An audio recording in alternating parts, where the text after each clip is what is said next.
Greetings, Cleveland, and good morning. Welcome back to Good Day with Olivia. I'm your host, Olivia Winstead, here to serve up the good news happening right here in the city of Cleveland, keeping you engaged, informed, and connected. Voting, the process of choosing and exercising one's right to choose. Voting, the most ultimate act of freedom and most critical element in democracy, which America is. Voting reflects the American people's power to choose and select their leaders and the issues that matters to them the most, defining America. Many people, speaking for myself especially, witnessed this power in the 2012 presidential election when President Obama was reelected for a second term in a row into office. That was my very first time voting. I was a sophomore in college, and that year's election marked my place in society as an adult American citizen, a rite of passage. In today's interview, we'll be having an in-depth conversation about the importance of voting and being aware of the issues with a subject matter expert, attorney of law, a veteran, and candidate running in the upcoming 2018 countywide election. I'd like to welcome to the studio this morning Mr. Kerry Howard. Kerry, welcome to the studio. Hello, I'm so happy to be here. Thank you for having me. We are so excited to have you here today. Oh, be here.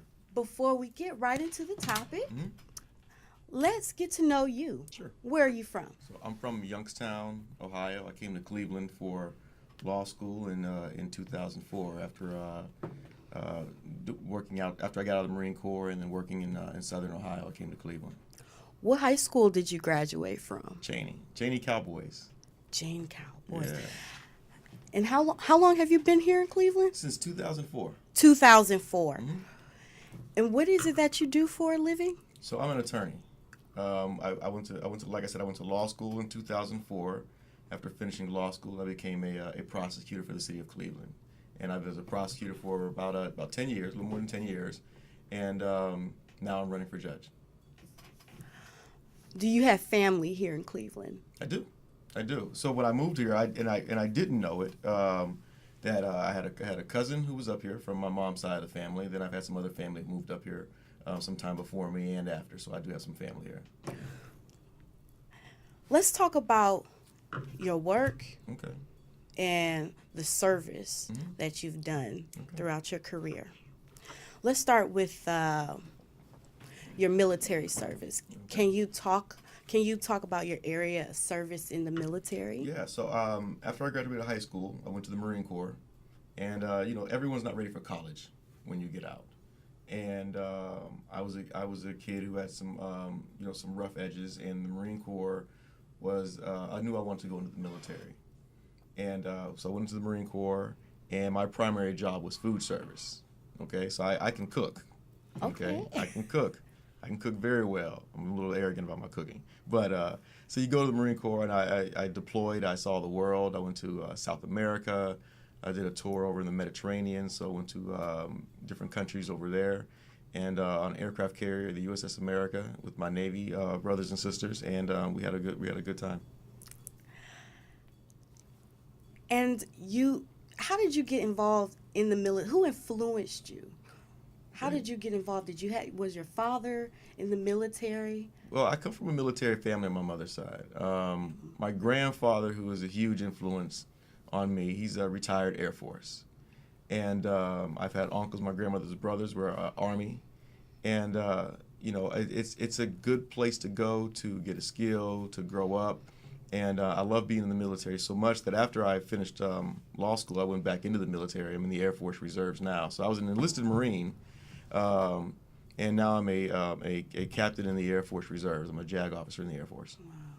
How long did it take you to get to that level? You're a captain now. How long did that take? Well, after I finished college, so undergrad for my bachelor's in business administration, going to law school, and being a JAG officer is extremely competitive. I applied to be a JAG officer in the Air Force maybe 3 times before I got accepted into the Air Force Reserves, and that was based on my litigation experience. Based off of your litigation experience. Yes. Okay, and what other training did you have to have before you got to that level? Okay, so so I was a city prosecutor. I had done several trials as a city prosecutor before I got into the Air Force Reserves, and then you go to commissioned officers training. You go to JAG school, and there's training all along the way, through law school that you go through, and then training that you do as a prosecutor. So you learn how to do opening statements, closing arguments, direct examinations, cross examinations. You understand. You have to understand how the court works, the rules of criminal and civil procedure, which helped me propel myself from being a city prosecutor to a county prosecutor to an assistant United States attorney, all while being a JAG officer.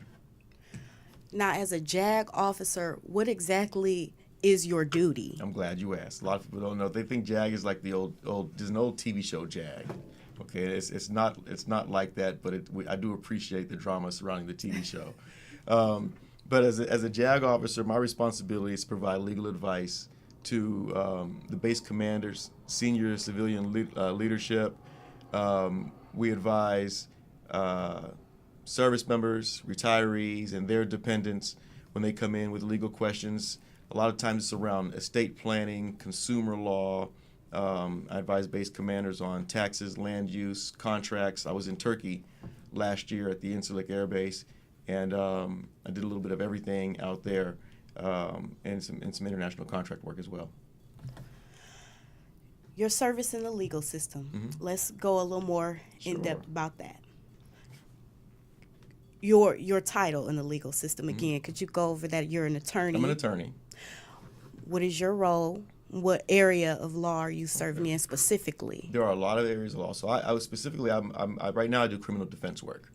My experience as a prosecutor has allowed me to learn the ins and outs of criminal law, to the point where I had to resign from the U.S. Attorney's Office to run for judge, and I was able to jump in and do criminal defense work. I'm at the law firm Thacker Robinson Zins, LPA, which is downtown on East 9th Street in the One Cleveland building, and so I do criminal defense work. How come you had to resign to go into this campaign? Was it too much? Oh, no, you can't. So federal employees are governed by an act called the Hatch Act. And under the Hatch Act, you cannot outright declare your candidacy. You can't raise money, and it's meant to avoid the appearance of impropriety. And at the U.S. Attorney's Office, it's extremely important that there is no appearance of impropriety. That fairness is the primary principle in the administration of justice. Why did you decide to become an attorney?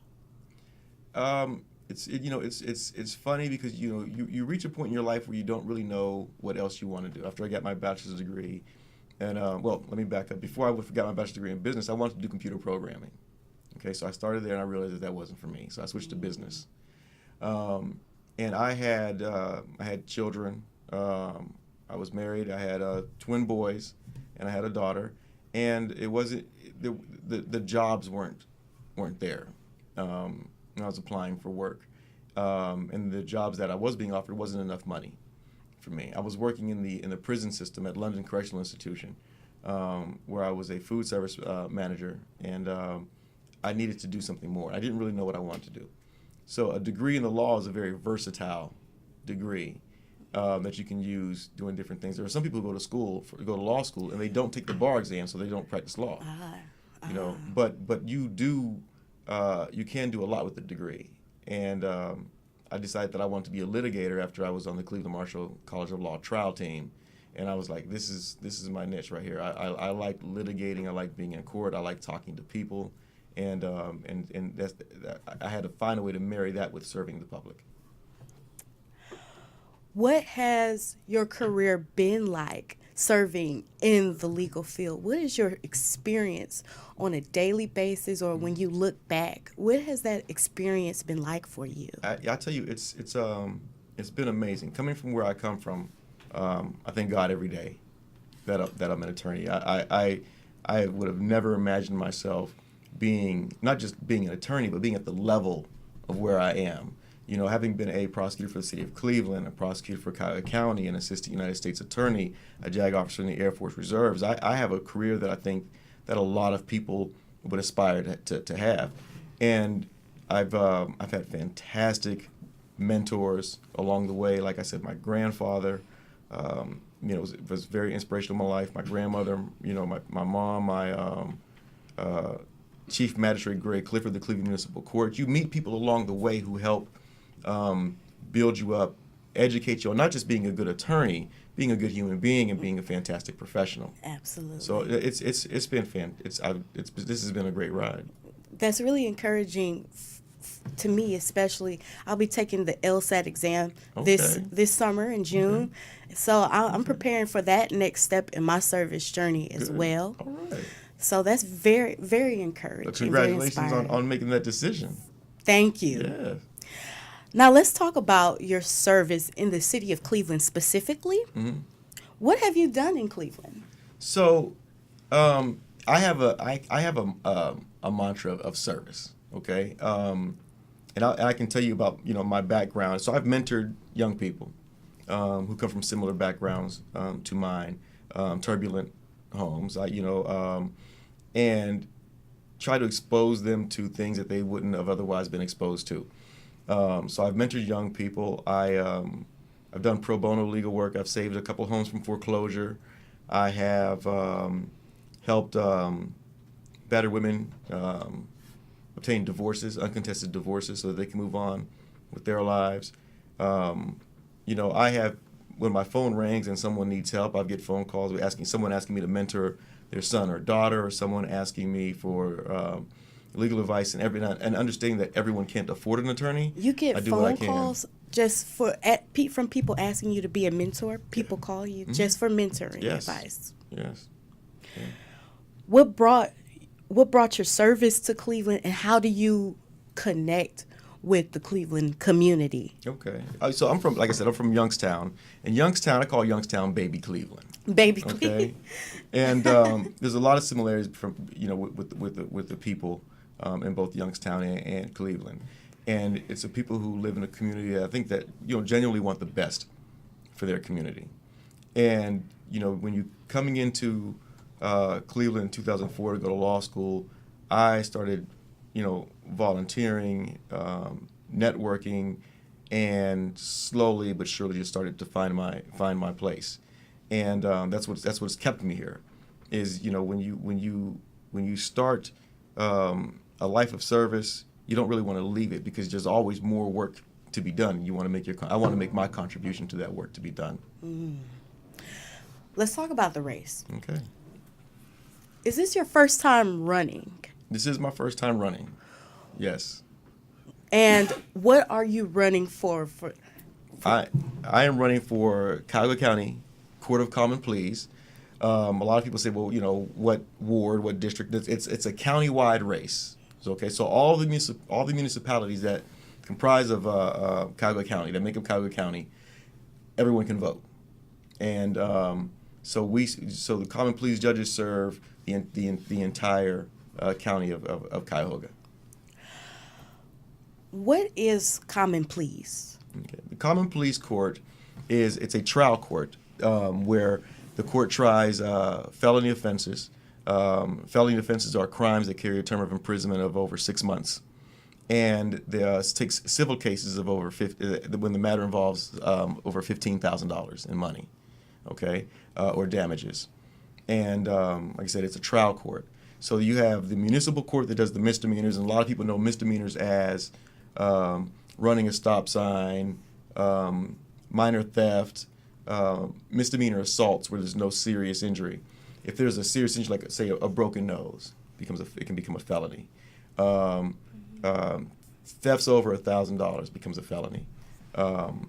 So those are much more serious crimes, and those crimes, sexual assault, homicide, burglary, robbery, bank fraud, things like that. What is the role of the common pleas judge? The common pleas judge is the impartial, unbiased trier of fact. And that judge is to ensure that the process moves along smoothly, that people's constitutional rights are protected, like right to a speedy trial, right to representation by an attorney. So a judge is the gatekeeper of ensuring that the system is fair, and holding both prosecution and defense to that standard of fairness that our Constitution establishes. You explained that the common pleas judge, the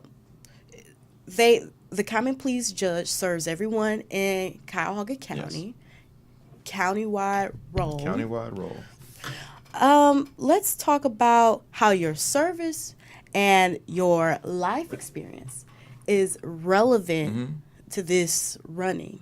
Okay, so let me start with life experience because it'll roll into my service. So my life experience is I'm from Youngstown. My mom was 12 when I was born, and I grew up in a household in domestic violence, child abuse, and being poor on top of that didn't really help. Okay, and and something that I've learned as a prosecutor, that poverty also helps drive domestic violence. And I remember when I was young, my mom would sell plasma. We stood in lines and got groceries that people had donated, and it does one of two things. That kind of life either makes you a victim, and you feel like the society owes you a better chance, or you just don't have a sense of personal value. The other side of it is that it can drive you, and it can drive you to break the cycle of generational violence that has plagued our people, African Americans, for generations, and you just have to figure out what road you want to take. And it was the Marine Corps that allowed me to figure out what road I wanted to take. And that's where I developed my mantra that my senior drill instructor had told me, that if you believe you're a mistake, then you should spend every day of your life doing good for your people in your community. So I marry that with my passion for justice and working as a career prosecutor, doing criminal defense work now and running for judge, is that I understand the people who come into the court, because I come from where a lot of them come from. I know what it's like to, I've seen people strip aluminum siding off of houses when I was growing up. I know what it's like to know folks who commit crimes out of economic desperation. And I know what it's like to go into court and not feel like you're getting a fair shake. And being a judge will allow me to address those issues firsthand with the power and authority that comes with being a judge. And also the compassion. Absolutely. You're not even though you are a judge, you're not coming from a judging, or you're not coming from a distant place of judgment. Right. Yeah. It's very familiar to you, so you're able to connect. Yeah. And make appropriate judgments based off your experience. Am I correct? Absolutely. I mean, my mother has been, my mother has stood at the podium where victims stand in domestic violence cases. I've had family who have stood at the defendant's side of the courtroom. I have addicts in my family. I have a family member who's an addict and is clean for many years now, probably about 18, 20 years, and I have a family member who is still an addict, and who is in prison. And so it's that nuance that allows me to relate to the people who come into that courtroom, and also gives me a vision of innovative programs that I'd like to bring to the court. Outside of the race, what is your mission in life? So my mission is, in the Air Force we have a phrase, flexibility is the key to air power, and my mission is to be willing to go wherever the Lord sends me to go. When I got the job at the U.S. Attorney's Office, when I got the job as a city prosecutor, I thought that I had arrived. 'Cause like I said, I'm a kid from Youngstown. I'm already beyond my wildest dreams when I passed the bar, so I thought I was where I was supposed to be, but it's not. You're not supposed to get comfortable. So then I go to the county prosecutor's office, and I'm dealing with felonies, and I'm helping victims, and I'm prosecuting cases that have caused harm to our community, and I thought that I was going to stay there, and then I go to then I get called to the U.S. Attorney's office, and to be a kid from Youngstown, coming from where I come from, to be an assistant United States attorney, I thought that was it. And I was there for 3 years, and people started asking me, telling me you should run for judge. Why won't you run for judge? And I'm not a politician, in the negative sense of the word. But then things have happened in our community, around the country, that has said, I can contribute to what's going on. I can add a voice, and I seriously started considering running for judge. And then it was a huge step to walk away from the position of assistant United States attorney, the salary that comes with it, the prestige that comes with it, to basically to go from being very successful to basically starting over in a different arena, and that arena is the political arena. How long did it take you to identify this mission?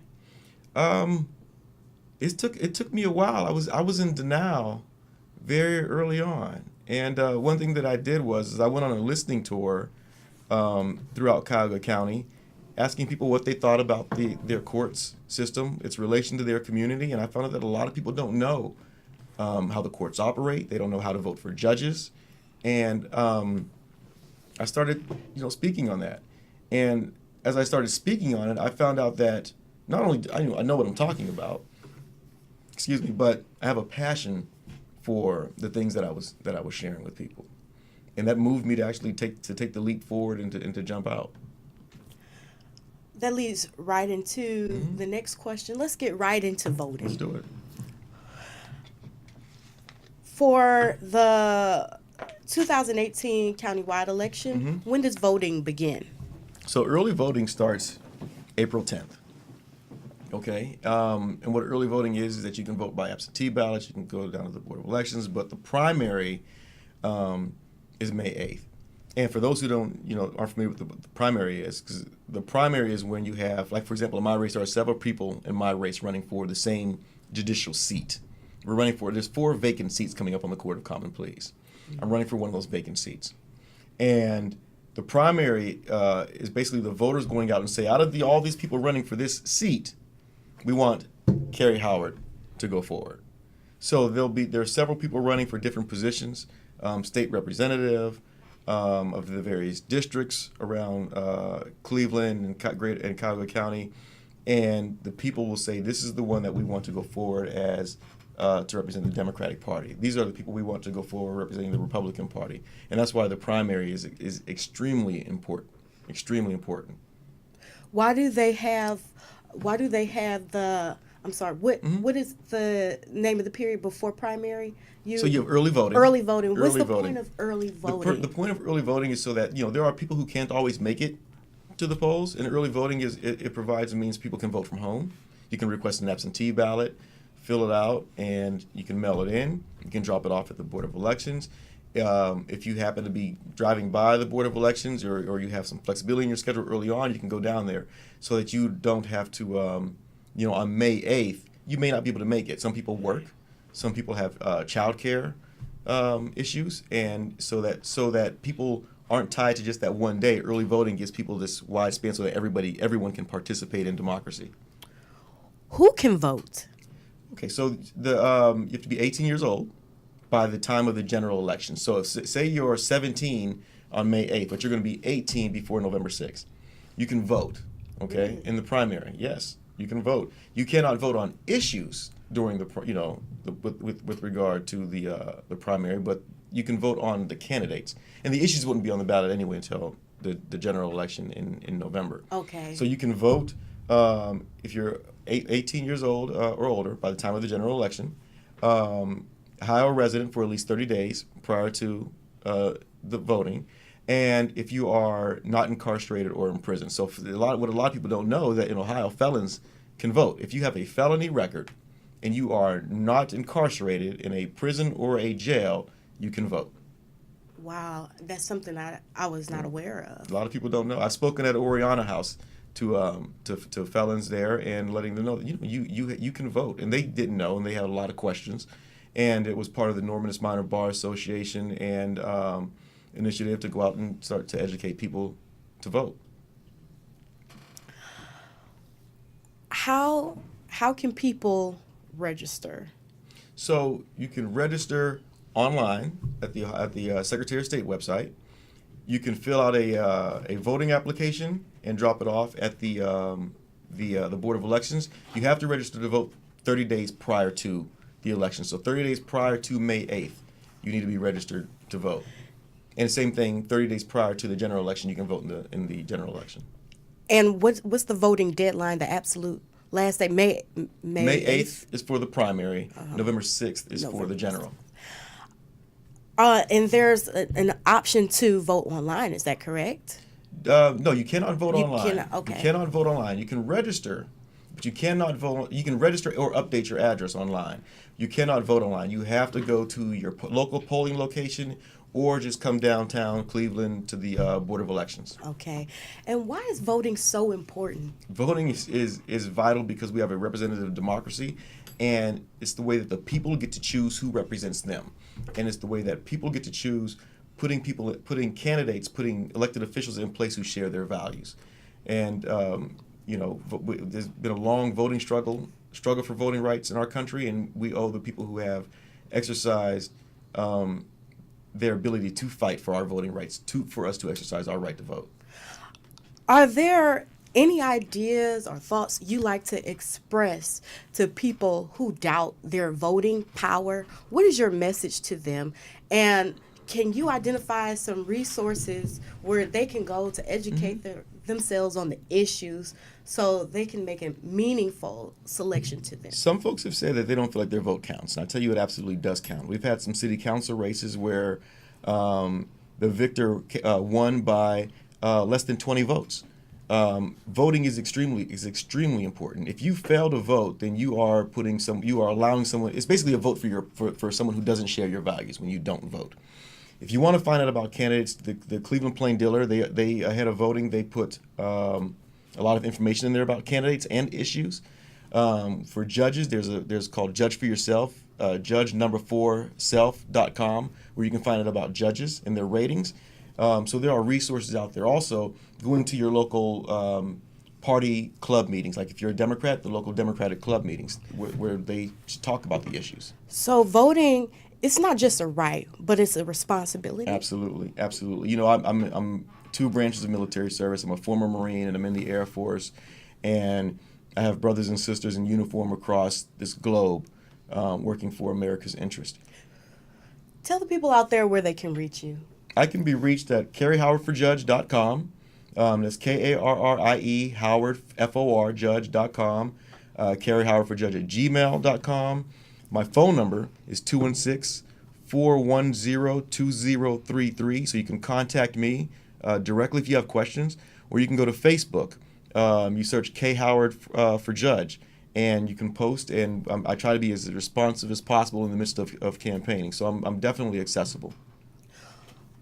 Well, there you have it, Cleveland. That's our show for today. And remember, you do have the power to define your country, your city. Go out there and vote. And I'll see you out there May 8th. Stay tuned. I'll see you next week on Good Day with Olivia.